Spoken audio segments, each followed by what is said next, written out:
Hello and welcome to another episode of Fast Talk. I am your host, Trevor Connor, with my full allergy deep voice going on today.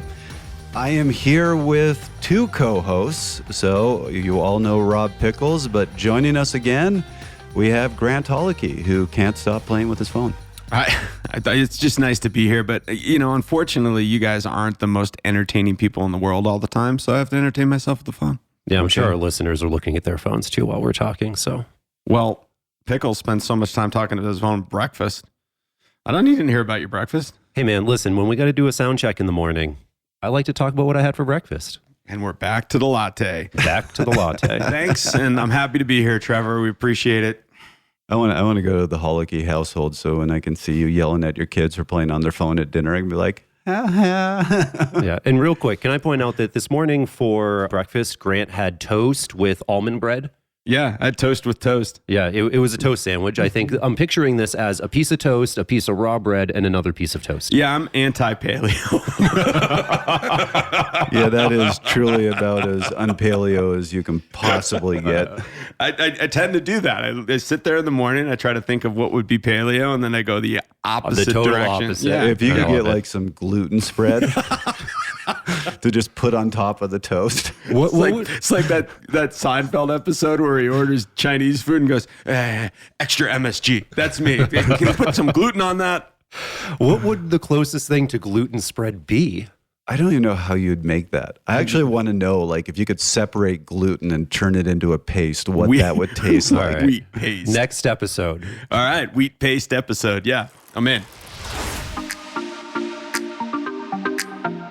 Hey coaches, we have a new guide for you at fasttalklabs.com called How to Grow Your Coaching Business. In this free downloadable playbook, Coach Philip Hatsis explores how coaches like you can grow profits, create opportunities, and reach your growth goals, no matter how big or small. Visit fasttalklabs.com now to get this free download. All right, Trevor, what are we doing today? Okay, as you can tell, we are doing something a little bit different today, and we're off to a Ripping start. I'm just not going to qualify it at all. But there's a lot of different topics that we have brought up as potential episodes that just couldn't hold their own as an episode. Either there wasn't enough to talk about, or there wasn't a ton of science that we could provide to really give a thorough covering of the topic. But some of these we thought were really interesting, we would like to discuss. So we're trying a new type of episode here where we're taking a few of these things that we said, can't do a full episode on it. But we're going to discuss them. We're going to, take 10 minutes for each, talk a little bit about if there's any science that we're aware of, but mostly talk as three coaches or physiologists and what our experience is with these different topics, and hopefully still be able to give some good information. But think of these as little episode-ettes, little short versions of some interesting topics that we're just going to cover quickly. Yeah, and I think part of the goal here is to create that discussion, right? Create an opportunity for people to kind of share how they have gotten through this, how they feel about it. There's going to be a lot of anecdotal in this. Maybe not quite as much research as we would normally do, but I think it'll be fun. Yeah, and I think the saving grace is that these are anecdotal, they're discussions, but they're discussions among three people who I like to think we kind of know what we're talking about. We're founded in science and everything else. So, hopefully we don't spew too much BS. And if we do, our apologies. This is a discussion, kind of a lot of personal experience in this one. So Grant has called this our potluck discussions. Yeah. Everybody's bringing a little something to the table, and hopefully we get a meal out of it in the end. Grant, you're from like the land of casseroles, right? Yeah. I'm from the land of, well, there's a reason I had the breakfast I had. I am from the land of glutinous, non-paleo, pasta, casserole, everything in a dish, throw it together. Yeah, it's perfect. It's nice. Great. I love it. Well, if we don't mind, I'm going to use that as a segue to kind of kick off our first topic. This came to me as I was out riding last week, as almost all of my good ideas come to me while I'm riding. Let's be honest here. I need to ride my bike more. I'd probably be smarter if I did. This was a normal after work ride. I had it an hour or two before the sun set. Beautiful day.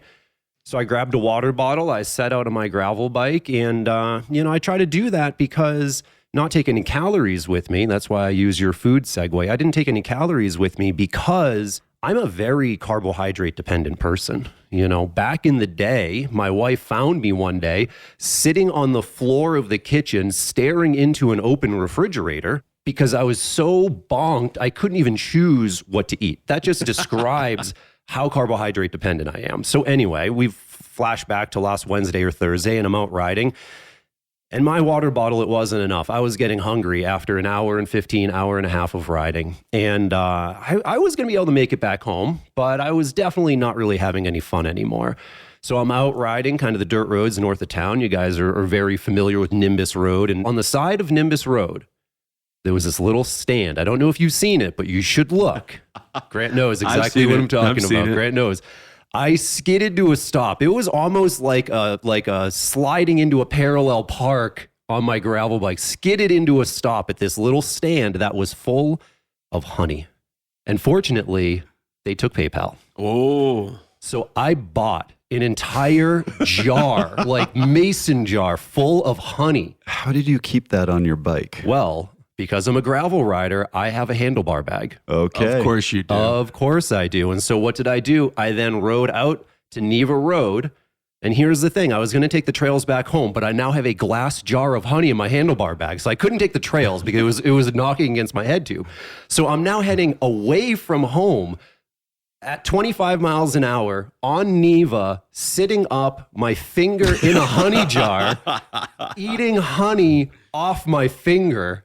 It was the most glorious thing. And it was one of the best moments I've ever had on a bike. It was golden hour. The sun was setting. Nobody was out there. The grass was green for the first time in a long time because it recently rained. Eating honey straight out a jar. I even pulled up to the stoplight at the diagonal. Cars next to me. I'm digging into my jar of honey with people. Everything was sticky. I had honey. I was going to say that handlebar bag is ruined. I took a picture. I'll show you guys the picture. Awful. I have honey like on my face. I didn't even know it. All I can picture is Rob riding with a red t-shirt, a little too short, his Pooh Bear moment, eating honey. I don't think I was in a t-shirt. I'll go back and look at pictures, but I want to use this. This, in my opinion, this is a great topic. What do you guys eat while riding? Are you carbohydrate dependent like me? How do you get through things?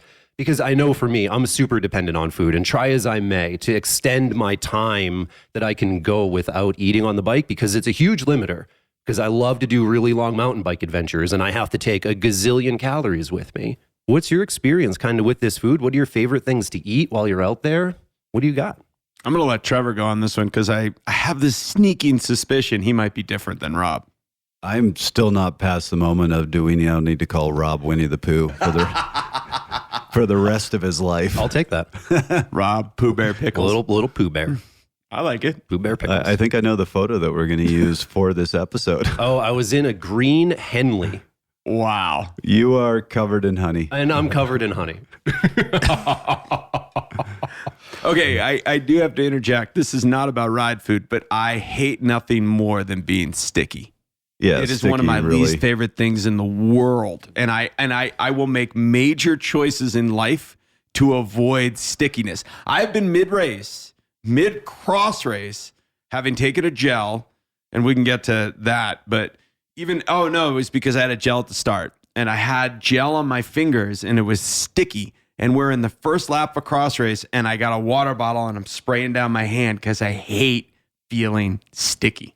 Wow. I hate being sandy, but not to that level. Oh, as many have noted, I am not type A, but that, as Trevor nods vigorously. That is your type A moment. That is my thing. I cannot stand being sticky. So this is hell. I'm just going to bring in a little thing of Elmer's glue and wave it at you.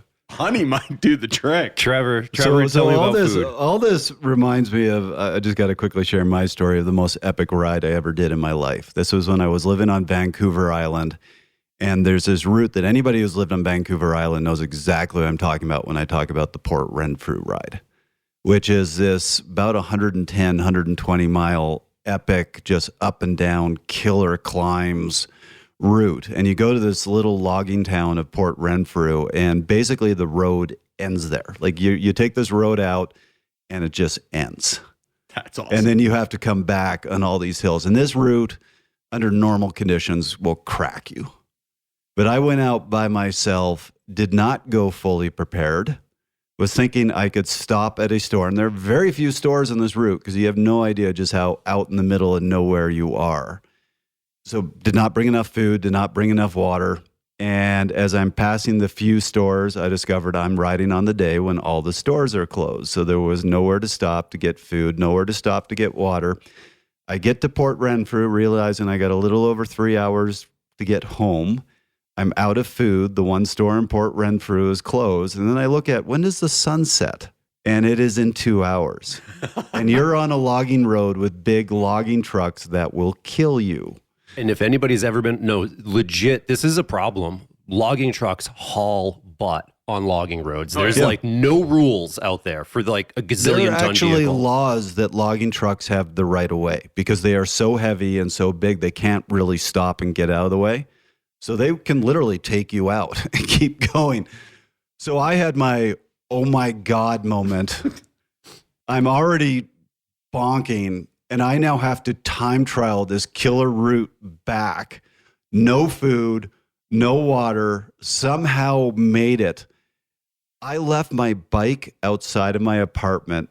I barely walk into my apartment, go into the kitchen, lie down on the floor, and I'm literally reaching up to see what I can grab on my counter and make it fall on the floor so that I can eat it. And laid there on my kitchen floor for an hour and a half.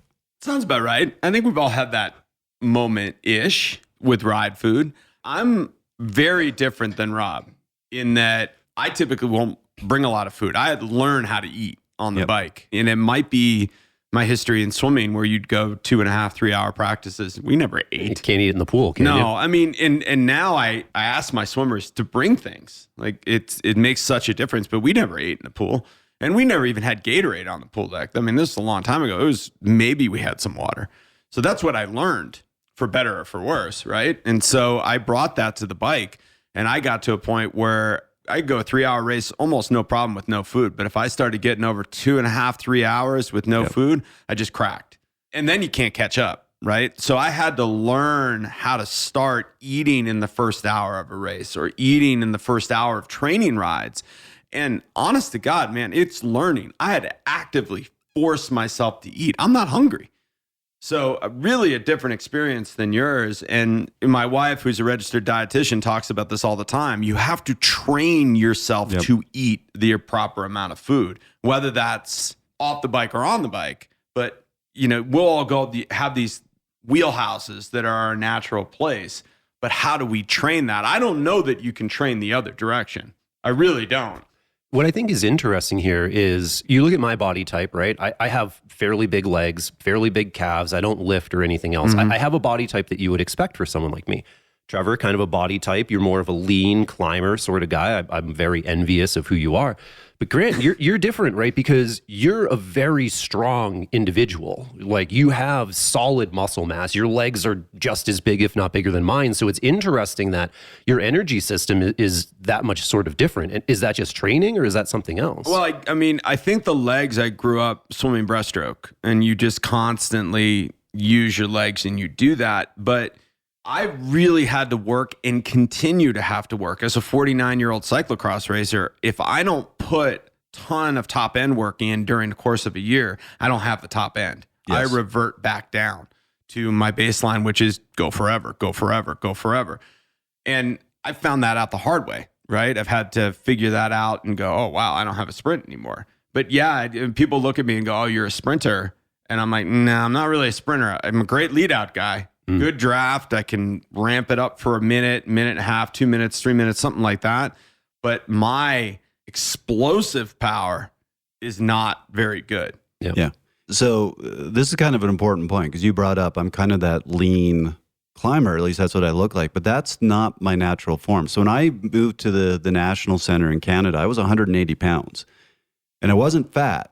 It was all muscle. It's fairly easy for me, like you, Grant, to put on a lot of muscle mass. So I actually have to kind of work to keep that off. So when I arrived there, Husheng, who was big on the track, took one look at me. He's like, I can't wait to get you on the track. And even though I had all this muscle mass, I still couldn't sprint. And I remember the first time I went on the track, he had me do some drills. And then I was like, so what do you think? And he just kind of shakes his head and goes, no, you're no good on track. So interestingly, I'm the most normal of the three of us, and you two are the enigmas. Yeah. And I think bringing this back to the food thing, for me, that makes a little bit of sense that I can rely on more of that aerobic, go for a long time, oxidize, get my own calories, for lack of a better way to put it. You have never had that. And so you always need to take in the extra calories. Yep. And then Trevor, what's your food thing on a bike? Yeah. So I'm going to tell you a little bit of anecdotal, and then we can bring some science into this. But, I had a transition. So I was very much like you, heavily reliant on carbohydrates. When I was training up at the center in Canada, I was very big on a high carbohydrate diet. And to be blunt, I ate a lot of candy. So I was probably 65% of my diet was carbohydrates. Was candy? What was your candy of choice, just real quick? Up in Canada, we had Swedish fish, but kind of the Canadian equivalent was these Big Feet, which taste like Swedish fish, basically the same sort of candy, but they're big up in Canada. Boy, I could not eat enough of those. Nice. All right. So back on track. You ate 65% of your diet was candy. I tried to be about 65% of my diet from carbohydrates. Like I'd have days where I was eating 700 grams of carbohydrates. It was crazy. And I was the same. I could not ride for more than an hour without having to eat. I had to eat all the time. I switched to a paleo diet in 2010. And now I just want to dispel one thing here. Paleo diet, despite what people think, is not a very low carbohydrate diet. It is a lower carbohydrate diet, but there's actually a big range. So right now, I'm probably 35% carbohydrates. Don't eat as much as I used to. Eat more protein, eat more fat. And the one thing I have noticed from that is I can go a long time now without eating. Like if I wanted to, I could go out and do a 5-hour ride without eating at all. And I would be, I wouldn't want to be racing at the end of it, but otherwise I'd have no problems. But as Grant brought up, I think there is a transition. I think my body has become more reliant on fat. And Ryan and I did play with this a little bit where he did some glycogen testing on me. And even after I went out and did some intervals and didn't eat that much, he then measured my glycogen, muscle glycogen. And surprisingly, I hadn't lost that much. So I've trained my body to be very reliant on fat. But as Grant was pointing out, I think I have lost, and I never had this to start, but I've lost even a little more of that top end. Yeah, sure. I'm the guy who can sit on the front of the field and just pound a big wattage for a long time. Yep. But if somebody attacks, my 1 minute jump is kind of embarrassing. Yeah, fair enough. Can I ask this question, right? Because, I've definitely tried to go lower carbohydrate, and I've definitely trained in a manner to take advantage of that, right? Because you can get some mitochondrial biogenesis by activating different pathways in a low carb state. Do you feel like when you switched over to a lower carbohydrate, paleo in your case, was there a period of time where you just didn't feel good, where riding wasn't very strong for you or whatever else? Because this is always kind of what gets in my way, right? Is that, maybe I do low carb and I feel okay for a week or so, and then my glycogen stores get depleted and I go another week or two, and then I hate life, I hate riding, I hate everything else because I just feel like garbage. Did you go through that? Did you keep pushing through it? Or did your body switch over and you didn't really have any issues? Well, that's very common. I did not experience that because I made the transition very slowly, and I did it in the off season. So I wasn't trying to train through it. And by the time I was back to full training, my body was a little more used to it. So I really didn't notice any negative side effects. I was actually quite surprised that winter when I got back to training of, wow, I can go out and ride for hours and not eat, and it just doesn't seem to be affecting me. This is quite surprising. But I would also wonder if you can keep yourself together. Can you not sprint? Like, that's part of the equation too, right? We know that we can fuel lower carb, but when we put the higher efforts in, you need those carbs. Yep. And so I can tell this by looking at you. How long are you able to go without sprinting? How long are you able to go really, truly in that zone 1, zone 2 place? And that's really hard for people. And I don't think they realize how difficult that is. And if you start getting out of that at all, you're going to feel pretty awful. Yeah. It's really interesting. Part of me, here's the thing. I'm an experimenter. and I love to try things. If you look, it's funny, on my LinkedIn profile, it says the only thing better than finding the perfect solution is trying something else. Yes. And I'm in the point where it would almost just be interesting to me, even if I get worse, I want to know what it takes to get worse, to tell you the truth, right? It would be interesting because, to put this into perspective, yesterday when we were doing this workout, literally the first time I've really truly done sprints in a long, long time. And I really haven't weightlifted very seriously since last summer. And I was easily averaging 1450-ish, close to 1500 watts for 3 seconds. I don't know what the peak was. I can go back and look. It was probably even higher than that. That's just a normal sort of thing for me.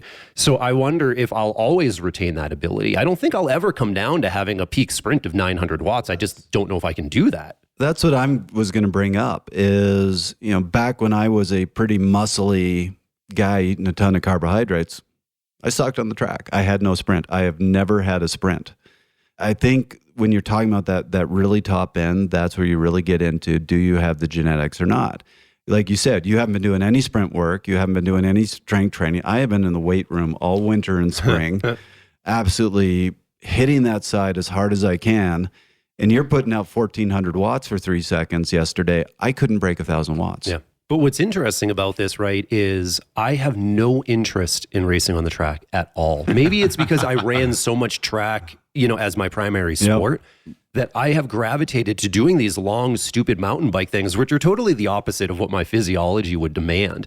And this is why, when I do consult with people, I say, hey, what do you want to accomplish? And we'll try to get you there. It's not always about being, I don't want to say successful, right? Because if I wanted to be successful and stand on podiums, I'd be a track racer and I could probably do that. Yep. I will never stand on a mountain bike podium ever, just because I don't have those abilities, but that's what I love to do. And that's what I choose to do. I think that's an important piece, is do what you love and then train for that. Here at Fast Talk Labs, we're listening to you, and we have reduced our price by 75%. Now you can get all our guides to training science, intervals, sports nutrition, pathways, and data analysis from our world-class experts for just $5 a month. That's a whole lot of training science, and now 75% cheaper. Knowledge is power, Trevor. And power is speed. Join Fast Talk Labs now. There's never been a better time. Join at fasttalklabs.com/join.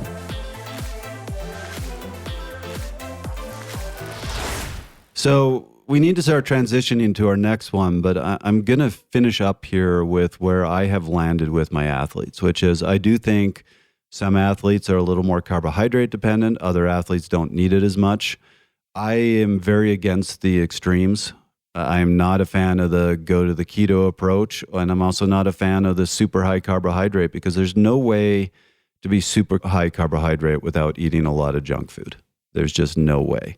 So I have gravitated more and more with my athletes to saying, figure out if you're a little more carbohydrate dependent or not, and you can adjust a little bit. But ultimately, what you should be trying to do is just eating a healthy diet, and you're going to be the type of rider you're going to be. Yep. Yeah, you really should pay attention to what drives you. I'll tell a really quick story right before we go. I need protein on race day, especially for cross. I've always noticed that, right? I used to eat bacon and eggs before cross races. Interesting. Because that made me feel good. I couldn't never really put my finger on it, but eventually bacon and eggs didn't sit well with my stomach. So now it's a lot of peanut butter. So I'll eat a good bit of peanut butter in that morning to get a little fat, a little protein. That's what I run on. Everybody's individual. We need to find those pieces for athletes, and athletes need to find those pieces for themselves. Great. So let's go to our next topic, which is something I have been thinking about a little bit lately. And I surprisingly, even though I looked for it, don't have any research for this one, which is killing me. Trevor with no research. Because I like my research. So I'm going to give you a little bit of backstory, because this is it's personal experience that got me thinking about this one, but it's a particular question about interval work. So I used to love, and I found this brought around my race form really well. I used to love to do 2 by 2 minute intervals. So it's 2 minutes at what would be considered around your VO2 max power, then a 2 minute recovery, and then a 2 minute interval. I would repeat that 6 times for a set, and then I would do 2 or 3 sets. It's a really hard workout, but boy, when I wanted to turn my race fitness around, I could really do it with that workout. It was a great one. But when I moved to Colorado at altitude, I discovered I couldn't do them hard enough. So I actually switched to doing Tabatas. I started doing those 2010s, not quite a Tabata, but I also like 15-15s, which is 15 seconds all out, 15 seconds off. You keep repeating. 2010s are 20 seconds all out, 10-second rest, 20 seconds all out. And you repeat that for about 5-6 minutes, and then you puke.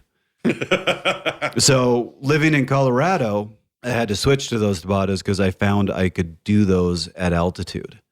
But this year, I've gone back to doing my 2x2 minute intervals, and I'm actually discovering my race fitness is better than it's been in years, even though I'm not training nearly as much as I used to, not nearly as well as I used to. So kind of going, well, there's something to these 2-minute intervals.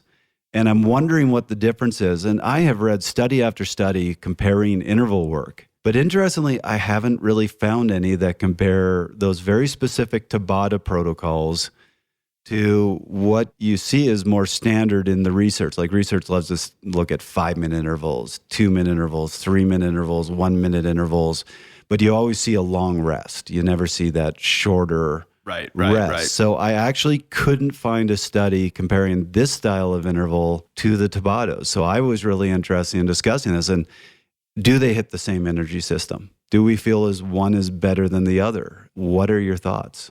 Well, I want to come back to the altitude piece, at least very briefly, right? When we move up to altitude, obviously, that's where all the research is. People going from sea level to altitude. We used to talk about this, and swimming and running has it too. They have these benefits at altitude, right? So if you swim the mile at altitude, you get 23 seconds taken off your time for the database. But there isn't as much research on people born at altitude going down and what that does. And there's not as much research for somebody like you, Trevor, who's been here how long? Been here a long time. And I will tell you, so there's what's called altitude non-responders. Mm-hmm. Yep. I am a non-responder. Okay. But over enough time, does your physiology change at least a little bit? Do you respond a little bit? And obviously, we would expect that that would be the case. You have people that you can bring up to altitude for a week. They respond right away, right? And we see that in training too. You have training responders that respond right away. But over a long period of time, are you starting to get at least comfortable or used to the feeling of doing those 2-minuters at altitude and therefore can do them a little bit more effectively? That's one thing that would jump out at me. I love those 2-minute intervals. One of my all-time favorites, minute on, minute off. Yep. Just 3 sets of 5, or just the old Neil Henderson style of just, we're going to do 16 of these just in a row, minute on, minute off. I love that feeling. That's my go-to for race prep as well. But I hear you, man. Like 2 minutes when you're at altitude, it's super, super hard. And to me, that's the biggest piece of your story, is the altitude piece. Yeah, for me, I think there's a few things to unpack here. First off, it's just the question of, is doing something different beneficial? You know, that you get used to doing one type of workout and then you switch that up, you're going to see something that helps you break through a plateau. You know, so I think that there's a couple of these underlying sort of things as to why it seems like the 2 minutes are more effective now than they were before, or maybe easier than they were before. But, you know, Trevor, I think your original question was more on the Tabata versus the 2 minutes. And I do have a couple thoughts there. You know, the first is, if we look at sort of the structure of these workouts, when you're doing the repeat 10 seconds really hard, or 20 seconds maybe with a 10-second recovery, then oftentimes I think that you're dipping into your high energy phosphate system, right? To get that initial sort of punch, it gets you up there. And we know that there is a delay in the oxygen kinetics, right? You're working really hard, you're recovering, you're working really hard. If you were to look at your oxygen utilization, it would kind of be slowly ramping up through there. Now you get deeper into that set, you've done a bunch of reps at this point, then your oxygen consumption is probably up a bit higher at that point. So we know that there is a delay. I think that if we switch this and we look at the 2 minutes, you're getting that high energy phosphate kick in the beginning of the 2 minutes, but we are getting more oxygen utilization because you are in that 2 minute, you're going steady sort of thereafter. In that second minute, you are mostly relying on aerobic metabolism. It's definitely a lot higher, yeah, for sure. So I think that there are some differences there. Now, is 2 minutes enough? 2 minutes isn't something that I necessarily do a lot of personally because of the thinking that, well, 2 minutes isn't really enough to truly get your oxygen kinetics all the way up. You're not really stressing that VO2 system all that much. But I do see that as maybe increasing your anaerobic capacity. If you're familiar with sort of the critical power theory, you have your W prime, which sort of describes which I'm going to get to in a minute. Yeah, which describes the work you can do above critical power. I can definitely see that helping there. But at the same time, Tabatas are also something that I don't necessarily do. As a sprinter, I can crush the first few Tabatas, but then with that short recovery, I usually I'm like tapering off. So I almost have to hold back in the beginning of my Tabatas, and that seems like it kind of defeats the whole purpose of that workout if I'm going to make it all the way through a set. I think that's a natural response too to that 20 seconds on, 10 seconds off. Whenever I have somebody do Tabatas for the first time, or I do one that's for cross that's 10 on, 10 off, just because punch, relax. Going into them, they're all making this assumption that it's not going to be that hard, right? Like they are killer. 10 on, 10 off, whatever. This is not going to be a big deal. And they're like, oh, I'm 3 in and I'm breathing out of my eyeballs trying to figure out what's going on. There's a little bit of this mental protection response that you have to overcome to do Tabatas the right way. And I wonder how much of that continues to creep in and stay in when you're doing a set of Tabatas. That on my mind, and this is very much personal, because Rob's probably going to look at this almost the opposite direction. I almost think that minute on or 2 minutes on, I can go deeper because I'm sitting there going, I know I got a full minute off. I'm going to go super deep. I'm going to be cross-eyed for 30 seconds, but then I get to recover. So I liked what you were bringing up, Rob, because my first question I had is, are these working the same energy systems or are they different? And what I find interesting about both of these types of intervals is they're kind of this in-between interval. They're not purely aerobic.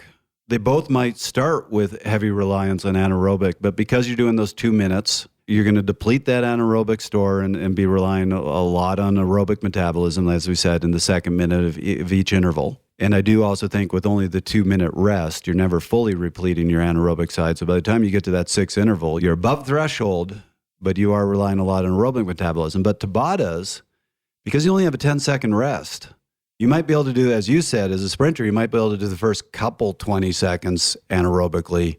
But it's the same thing. By the time you're getting towards the end of that set, you're above threshold, but you're still mostly relying on aerobic metabolism. So they do have a lot of commonalities, in my opinion. I love that you brought up the Watt Prime, because this is where I went to. Because when I give this type of interval to my athlete, I talk to them about burying the needle, which is that Watt Prime needle. I want to see them go below zero. I want to see them absolutely depleting it in the workout. And where I landed on, I wonder if there's a motivational thing here, because I noticed last year when I was doing the 2010s, I wasn't getting the Watt Prime down all that much. Mm-hmm. I used to be able to absolutely destroy Watt Prime in my 2010. So I wonder when I'm going out and doing them if I just wasn't motivated and really giving that effort. Where with the 2 minutes, and again, another important thing about the 2010s, you don't look at your power meter when you do those. No, you're just trying to go all out. When you're doing 2 minutes, you can actually look. Right. And I know my target wattage, and I notice when I've been doing these 2 minutes, I am staring at that, trying to stay above a particular wattage, and it really hurts. Yeah. And to me, this might be as simple as it's just a motivational side. But when I look at my Watt Prime, I am absolutely burying the needle now when I'm doing the 2 minutes on, 2 minutes off. So I'm wondering if it's less an energy system thing and more just, right now I'm a little more motivated to do this workout. Well, and I think one of the other things that my mind jumps to is I have two things that my mind jumps to. One, at the beginning of this, what's the average power at the end of each set of these things? 2010s, your average power is going to be slightly higher, I think. Yeah. Ultimately at the end. So it's more of what's your average power at the end of 8 minutes. It's probably right around threshold. It's a different way to get to an 8 minute threshold set. Boom, boom, boom, boom. Really good at mimicking racing. That's what I've used it for. That's what I use 40/20 for a lot. 2 minute on, 2 minute off, your average power is going to be lower. You know, you might be 400 watts for the 2 on, but you're going to be like, if you're doing it right, you're going to be 100 watts for the 2 off. So you're 250 watts, 240 watts for your average. That's a different 8 minute block at the end of it, right? You're going deeper, recovering more. So that's one thing to throw out there. The other thing I want to throw out there is, what are you more primed to do right now? Right. If you've lost some of your sprinting ability over the last couple of years, are you more to that 2-minute diesel and leave it there at 400 watts? This is awful, but I can hold it there. Or that Rob Pickels spiky style of I'm going way up here, try to recover, way up, try to recover. So, I mean, yeah. And of course, you know me, I'm huge on the motivation thing. Yeah. All right. Right. I think if we could figure out a way to bring mental motivation into the F of FTP, into the functional piece of FTP, we'd really be on to something. But this is just a super interesting topic to me. I love Tabatas. I love minute on, minute offs. After this discussion, I'm going to be trying 2-minute on, 2-minute offs to see where that goes. I can't tell you how many coaches I know that love the 4-minute VO2. I'm air quoting the VO2 because I think that's questionable. How long you can, are you really at VO2 for 4 minutes? You might be supra LT, but are you really VO2? And that doesn't exist at altitude. No. You're not doing that thing at altitude. So, I mean, these 2-minute intervals. So I know what if I did a VO2 max test, I know what power I'd be finishing at. Mm-hmm. And that's what I've been targeting for these 2 minutes. And it takes everything I've got to do 2 minutes at that wattage. Right. I could not do 4 minutes at that wattage. And not 4 of them. Right. And we've been talking about this, but I just want to ask this question directly because this is where I landed with these intervals. And I'm using myself as an example, but just to help give clarity, and I think this is something important that everybody listening should think about when they're doing their work. When I was comparing these two types of intervals, I immediately, as a scientist, went to, well, what are the energy systems? And is one just hitting a better energy system than the other? But I've moved away from that, and it goes back to, I used to be able to do 20-10s, the Tabata workout, where by the end of that set, I was gasping for air. I was dead. When I was doing them last year, I'd go, that hurt, but I was never gasping in the same way. I was not digging as deep. Doing the 2x2 minute intervals, I'm getting to that place of, man, that took everything I had. So I'm wondering if it's less about energy systems and the science, and if this is truly a motivational thing. So I've always said there's a lot of ways to get to the same place. There's no magic interval. And maybe it's just purely that motivational. And I've just landed now back on a workout that I enjoy, that I can really dig deep in, that I can't do at Tabatas anymore. And that's what's making the difference, not the energy system it's hitting. And how do you guys respond to that? For me, everything is always a combination. There's no clear answer. I'm not a black or white person, and I definitely think that there's both. There's a motivational component to this. There's a just doing something different component to this.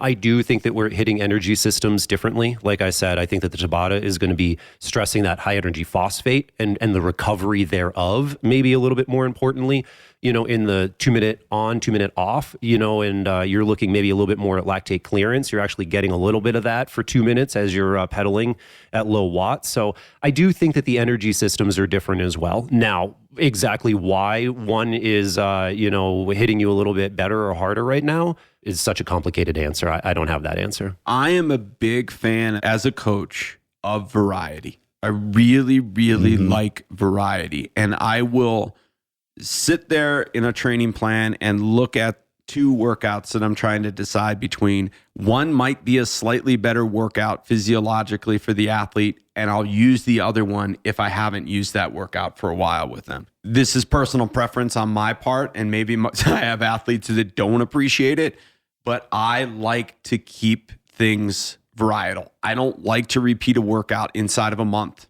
unless we've really talked about it and targeted it. So I think there's a big element of that change, right? If I'm going to come back and try this different, oh, wow, it's working for me. Ride the horse is kind of my mentality. This is working for you right now. Go with it and use that right now because it's Tuesday. It might work for you Tuesday. Mentally, it might not work for you on Wednesday. Yeah, the other thing too is I feel like 2 workouts like this, they're pretty similar, right? It's like saying, I want Italian tonight for dinner. You know the genre that you're in. Whether it's the detail of chicken parmesan or pesto, I don't know that really matters. But what we know is that it ain't French. You're not eating Thai. Those are totally different energy systems. To food with you, dude. I'm hungry all the time. I make it through the last third of every ride by thinking about what I'm going to eat when I get home, and it makes me so excited. Well, that's good to know, man. So now we know where Rob's motivation is at. Next time we do a cross race, I'm just going to be yelling out, "We're going to sandwiches. We're going to a deli after Exactly. this, Rob." Oh, God, Grant. That'll get me into at least the second lap because I'm good for the first lap. It's all the subsequent laps thereafter that I tend to struggle with, unless it's muddy, and then I'm solid all the way through. Perfect. I'm motivated by a new workout routine. Rob is motivated by a turkey leg. Perfect. All right, so we got one more to discuss here. Let's go to Grant's topic. Grant?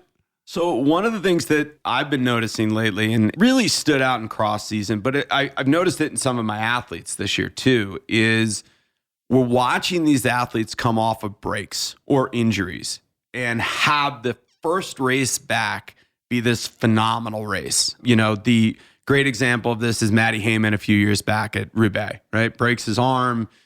He's riding in the trainer in the garage for months, comes back, Roubaix is his first race, and he wins it. And not just wins it, but off the front all day wins it. So this is such a change over the last 15 to 20 years in cycling, where the conventional wisdom was how many race days, we need X number of race days in the legs before we can even be competitive.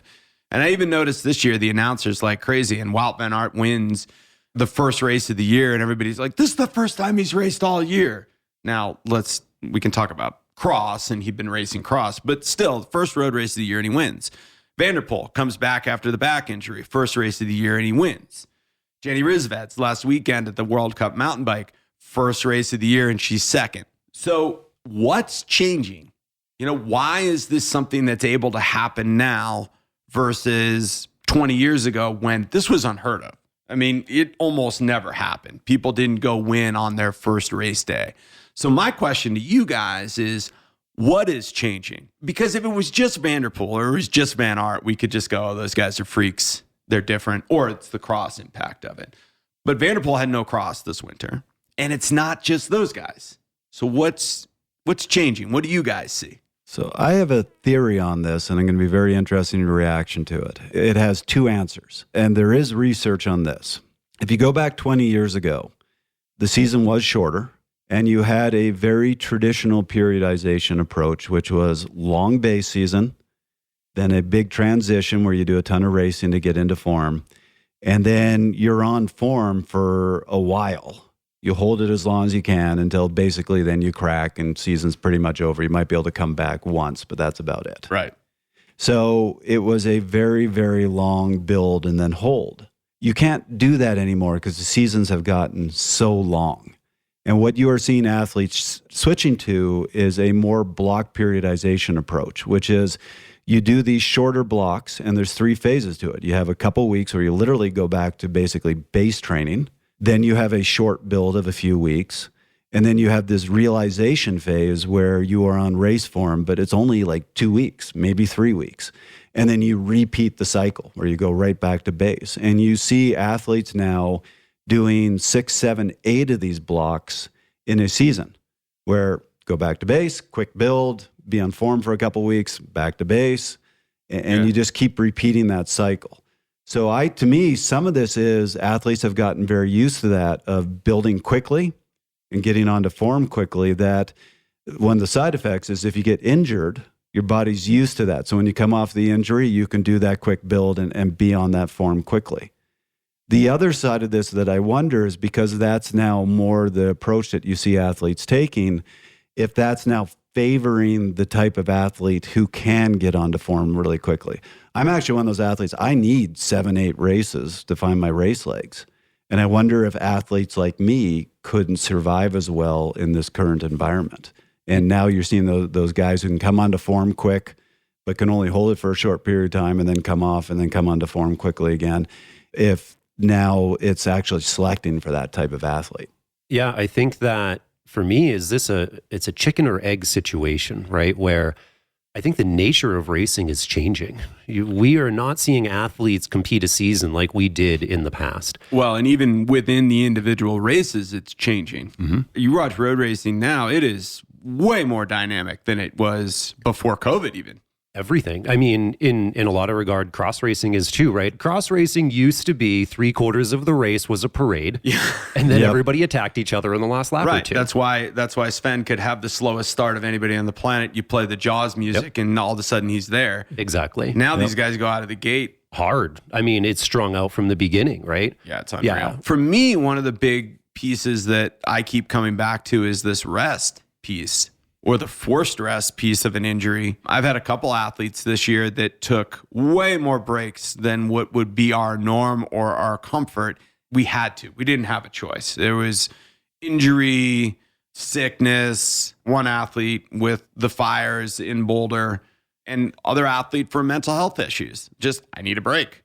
But they came out of those breaks and they were on fire, and they're better than they've ever been. So when I listen to Trevor talk about the block periodization, what keeps coming into my mind is you rip through this race block, and then you go rest for 4 or 5 days or even a week. Yep. And then you start the base and you start the wind back up, hit it. You're amazing for a little while, and then you get the rest. So as the sports psychologist in the group, I just keep coming back to this idea of the reset button. Right? You get to hit the reset button. And as you just noted, you get to decompress for a little period of time. You don't have to worry about racing. You don't have to worry about the obligations. Go back, you hang out with your significant other. You just veg for a couple days. To me, that is a huge piece of the puzzle that just wasn't there before. Because as you said, Trevor, the season was March, and then it was over in September. Yep. Now it's year round for road. Yeah. I mean, you've got Thailand in December, which is, a decent sized race. I mean, it's on the calendar, but you're starting real racing Tour Down Under in January, and you have to be Worlds is October or September, whatever it is. And you've got to race that whole year. So how do you maintain anything of sharpness? Yeah, I think that we're seeing a switch, right? Almost because it's gotten so long, people need to specialize more. Not everybody is doing every single Grand Tour. They're not finding success like that like they were before. We're almost switching from a durable diesel sort of athlete to more of a high performance sports car athlete, a little bit more fragile, a little bit faster when they're able to be on form. And I don't want to get too far off topic. I think that that's been very interesting for racing. It's not just the same guys in every Grand Tour.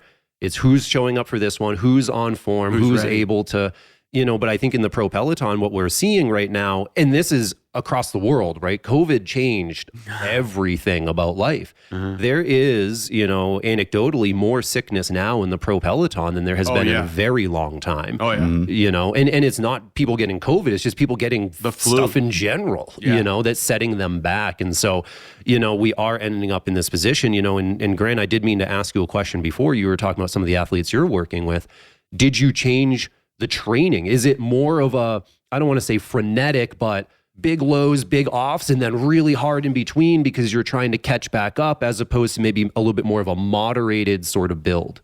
It is different for each one of them because it depended on what was going on, right? For the people that needed a mental health break, I wasn't going to come, hey, nice, you got a week off, let's go, and crank it back up because I'd crack them again. But at the same time, those guys and girls, I know they're fit, right? Like, I have had a couple athletes that I was concerned about what they lost, right? This has been a chunk. It wasn't like I gave them a week. We had a month where there wasn't any good training. And yes, let's crank it up. And we skipped some of the pleasantries, so to speak, right? Like, we skipped some of the base period. We're going to do some of it, but it was short, and here we go. And it worked really, really well. And we walked out of it going, dude, that was kind of rad. And I had one athlete that we did that, got in that crash. Now we have to do it again. And they're going back to Europe, and we're like, hope it works again. Yep. But yeah, I think this is really interesting just in general. And I think, Rob, you make a really interesting point of the athlete it's going to work for, right? And I just think it's so cool watching some of those early season races because people that have learned that they're quick responders, they're going to come in hot. Yep. Because why not? Because if I can get a win on the Pro Tour, I don't care if it's in February. This is Ely Isabert in every cross season, right? Right. Dude, he crushes the first third of the season. He's nowhere to be found thereafter. But he can win the World Cup that way because he won the first 5 rounds of the World Cup, and he knows Wout and Vanderpool are coming back, and he's probably going to get his, lunch money stolen. So I might as well do it now. I think this is a really interesting piece for our Masters athletes too, though. Right? Of how do we block a season? And on this show, everybody's heard me say, use your vacations, use the natural flow of your life. This is a really neat way to start looking at those people and block periodization and go, hey, look, it's working over there too. It's working at the pro level. Well, I think an important thing here is to know which type of rider you are. So you've been talking about specialization, and I do think you see a little bit of those people that can come onto form quick and use that repeated block type approach are really those ones like the Van Aerts that you're seeing specializing in that type of event. I still think the ones who are trying to win the Grand Tours are taking the old school approach of they've got to build slow. Yeah. It's important to know which type of rider you are and figure out how to block out your season accordingly. I'm more that Grand Tour style rider of like when I go and race in March, I get my butt handed to me. Because like I said, I need 7-8 races just to find my form. So I plan out my season to say, I know I'm going to have a period where I'm on fire and doing really well. And I'm just going to suffer through those March races and plan accordingly. If you're the other type of rider, then you're right. Maybe you come in super hot in March, take a break in April, come in super hot in May, take a short break in June, and super hot again in July. Yeah, and that's me. Like, I can do that. I'll just show up for a random road race and I'll be pretty good. And I definitely have this mentality in my training, knowing that I have 2 kids and the busyness of life and all of that stuff. I'm going to make hay while the sun shines, right? I'm going to do this while I can. Because even if I get super fit in May and everything goes down the toilet for a month or 2, I had something. And I still have that something for a period of time. So yeah, and part of it is who you are. I happen to be a quick responder. You happen to be a little slower, but also what your life's like. If you know you're going to be unpredictable, do it while you can do it. If you know you've got this, I've got this. 3 months, everything's sorted. I can dial this in. Yeah, man, go for the traditional style because you're right. Like Grand Tours and maybe even a race like Unbound. You're probably not going to be able to wing your way into that thing. Right. Well, guys, I think we are hitting towards the end of this conversation. I hope you enjoyed it. This, like I said, this is a new type of episode, so we'll see how this plays out. But I certainly enjoyed the conversation, hearing about Rob's food habits. Not even getting a dirty look for that one. No, I love my food habits. Yeah, he's very proud of himself for the honey story. That's really why you didn't want to give any practical information. Nope. You just wanted to tell about your He just honey. wanted to tell his Pooh Bear story and be proud and revel in it. Well, Pooh Bear, you want to take us out? Yeah, that was our first potluck discussion. We'd love your feedback, so be sure to leave us a rating and a review. The thoughts and opinions expressed on Fast Talk are those of the individual, especially on this episode. Join the conversation at forums.fasttalklabs.com to discuss each and every episode. Become a member of Fast Talk Laboratories at fasttalklabs.com/join and become a part of our education and coaching community. For the should need carbs but doesn't Grant Holicky and the trained himself to not need carbs Trevor Connor, I'm the all carbs all the time Rob Pickels. Thanks for listening.